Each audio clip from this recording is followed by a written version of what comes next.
भक्तों राधे राधे।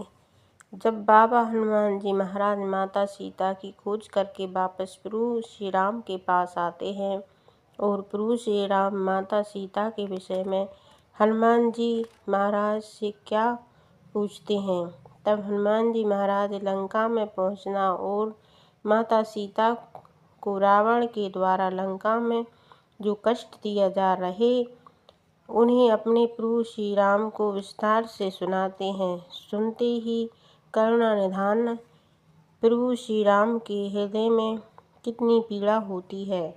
तो भक्तों, हम यह हृदय विलीन करने वाली कथा को विस्तार पूर्वक श्रवण करते हैं, तो कथा को अंत तक पूरा जरूर सुनिए और हमारे धार्मिक चैनल ओम भक्ति को सब्सक्राइब एवं लाइक ज़रूर कीजिए।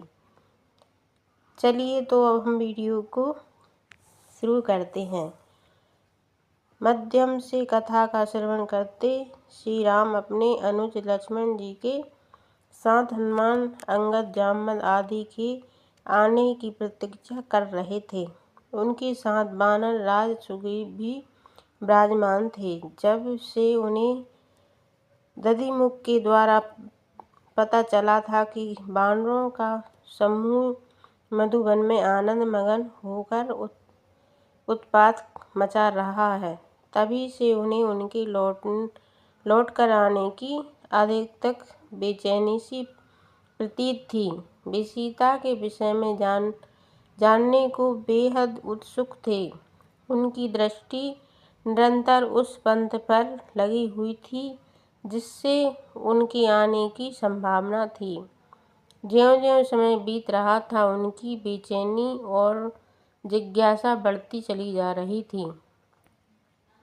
सुग्रीव उन्हें बार बार धीरे बढ़ाते थे कि वे शीघ्र ही यहाँ पहुँचने वाले हैं। निश्चय ही उन्होंने सीता जी का पता लगा लिया होगा, अन्यथा वे इतने उल्लास के साथ वापस नहीं लौटते। जब सुग्रीव जी इस प्रकार प्रभु श्री राम को धीरे बंधा रहे थे, उन्हें अंगद और हनुमान को आगे करके सिंहनाद करते हुए वानरों का समूह आता हुआ दिखाई दिया। भाव आवेश में प्रभु श्री राम, लक्ष्मण और वानर राज सुग्रीव उठ खड़े हुए और उसी ओर देखने लगे।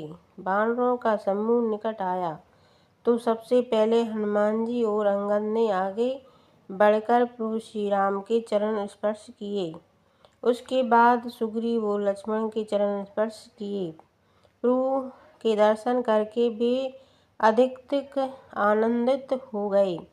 हनुमान जी ने हाथ जोड़कर प्रभु श्री राम से कहा, प्रभु, माता सीता पतिव्रत धर्म की कड़ाई पालन करती हुई शरीर कुशल है। मैं उनसे दर्शन पाकर कृतार्थ हो गया। वे लंकापति रावण के अशोक वाटिका में अनेक विकट राक्षसियों से घिरी सदैव आपका ही स्मरण कर आंसू बहाती रहती हैं और आपके आने की प्रतीक्षा में जी रही हैं। रावण ने उन्हें 1 माह का समय दिया है। यदि इस बीच उन्होंने रावण की बात नहीं मानी तो वह उन्हें खा जाएगा। इतना कहकर हनुमान जी ने अपने वस्त्रों से निकालकर सीता जी की चूड़ामणि उन्हें दे दी और कहा, प्रभु, अब माता सीता को आपका ही भरोसा है।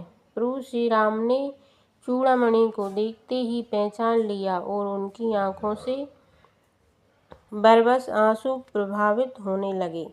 चूड़ामणि को उन्होंने अपने हृदय से लगा लिया और लंबी लंबी सांसें लेने लगे। हनुमान जी ने पुनः हाथ जोड़कर कहा, प्रभु, धैर्य रखिए। मैं तो स्वयं माता सीता को ला सकता था और उस राक्षस को मार सकता था, परंतु ना तो आप ऐसा चाहते और ना माता सीता ने ऐसा चाहा। वे तो एक एक पल आपके आने की प्रतीक्षा कर रही हैं ताकि आप आकर उस दुष्ट राक्षस को दंड दें। श्री राम ने अपने आंसू पोंछे और हनुमान जी को हृदय से लगाया। लगा लिया। काफ़ी देर तक वे उन्हें हृदय से लगाए खड़े रहे। हनुमान जी को ऐसा लगा कि जैसे ब्रह्मांड की अनंत शक्तियाँ उनके शरीर में प्रवेश कर गईं हों। उनका हृदय गदगद हो उठा। प्रभु श्री राम ने उन्हें अपने हृदय से अलग करके उनके कंधे पर हाथ रखकर पूछा, हे पवन पुत्र हनुमान जी, देवी सीता इस समय कहाँ है? उस दुष्ट रावण की लंका कहाँ है? वे अपने प्राणों की रक्षा किस प्रकार कर रही हैं? मेरे पतिव्रत उनका क्या भाव है? तुम मुझे पूरा समाचार विस्तार से सुनाओ। पवन पुत्र हनुमान जी ने दक्षिण की ओर मुख करके माता सीता का स्मरण किया और कहा, प्रभु, समुद्र में 100 योजन पार उस दुरात्मा दुष्ट रावण की लंका है। एक द्वीप पर बसी हुई है। वह पूरी लंका सोने की है और उसमें अत्यंत भव्य भवन बने हुए हैं। नगरी के चारों ओर गहरी खाई है और ऊंचे ऊंचे परकोटे से वह घिरी हुई है। उस नगरी में असंख्य राक्षस रहते हैं जो एक से एक बलवान हैं। उसी नगरी में रावण का भव्य महल है। उस महल में सटी हुई अशोक वाटिका है। उस वाटिका में ही एक वट वृक्ष के नीचे अत्यंत दीनहीन दशा में माता सीता अपना समय काट रही हैं। वे रात दिन आपकी स्मृति में ही आंसू बहाती रहती हैं। दुष्ट रावण अक्सर उन्हें धमकाने वहाँ आता है, परंतु वह वहाँ अकेला कभी नहीं आता। वह अपनी पत्नी मंदोदरी के साथ ही वहाँ आता है और उन पर दबाव और प्रलोभन दोनों का प्रयोग करके उन्हें अपनी पटरानी बनाने के लिए कहता है। किंतु माता सीता कभी उससे सीधे बात नहीं करती। वे तिनके को बीच में खड़ा करके उससे बात करती हैं और उसे धमकाती हैं कि उसने उन्हें यहाँ लाकर अपनी मृत्यु का आह्वान किया है। उसके बाद हनुमान जी ने सीता जी के साथ हुई सारी बातों का खुलासा किया और अशोक वाटिका का विध्वंस, रावण के दरबार में रावण से हुई बातों का अंश, लंका दहन और रावण के भाई राम भक्त विभीषण के विषय में खुलकर बताया। हनुमान जी की बातें सुनकर प्रभु श्री राम अधीर हो उठे। उनके नेत्रों से आंसू बहने लगे। वह उपस्थित सभी वानर और भालू भी रोने लगे। प्रभु श्री राम द्रवित हृदय से बोले, हनुमान, तुमने जो कार्य किया है वह देवताओं के लिए ही दुष्कर था। मेरी समझ में नहीं आ रहा कि मैं इसके लिए तुम्हारा क्या उपकार करूं। बस मैं कभी तुम्हारे इस उपकार से पूर्ण नहीं हो सकता। मैं आज अपना सर्वस्व तुम्हें सौंपता हूँ। इतना कहकर प्रभु श्री राम ने एक बार फिर हनुमान जी को अपने हृदय से लगा लिया और कहा, आज से तुम मेरे पुत्र समान ही रहोगे और कभी भी मुझसे विलग नहीं होगे। श्री राम की बात सुनकर हनुमान जी की आंखों में आंखें भर आईं। वे बोले, प्रभु, आपने मुझे अपना पुत्र स्वीकार करके मुझ पर बड़ा भारी उपकार किया है। मेरा जीवन सफल हो गया। अब मुझे जीवन में किसी भी वस्तु की कामना नहीं रही। बस आपकी भक्ति और कृपा मुझ पर बनी रहे, यह मुझे वरदान दीजिए।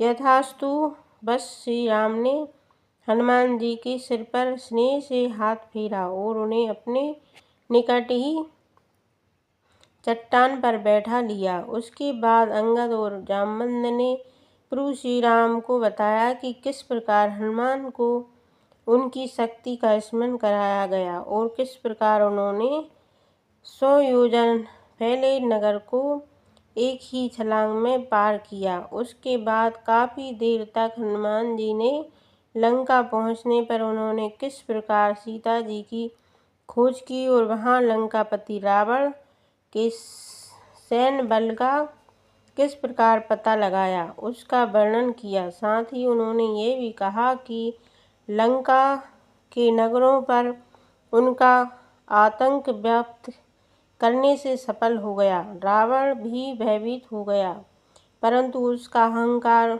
उसे कदापि झुकने नहीं देगा। यही समय है कि अविलंब उस पर आक्रमण किया जाए और उस दुर्बुद्धि राक्षस का अंत किया जाए। इसके बाद श्री राम ने वानर राज सुग्रीव से कहा, सुग्रीव मित्र, तुम तत्काल अपनी वानर सेना को आज्ञा प्रदान करो और लंका की ओर प्रस्थान करो। हम यह शुभ मुहूर्त निकलने नहीं देंगे। उस दुष्ट राक्षस का अंत करके देवी सीता को उसके चुंगल से मुक्त करा देंगे। मित्र, आपकी आज्ञा का पालन किया जाएगा। वानर राज सुग्रीव ने खड़े होते हुए कहा, हमारी सेना तैयार है। हम आज ही दक्षिण दिशा में स्थित लंका की ओर कूच करेंगे।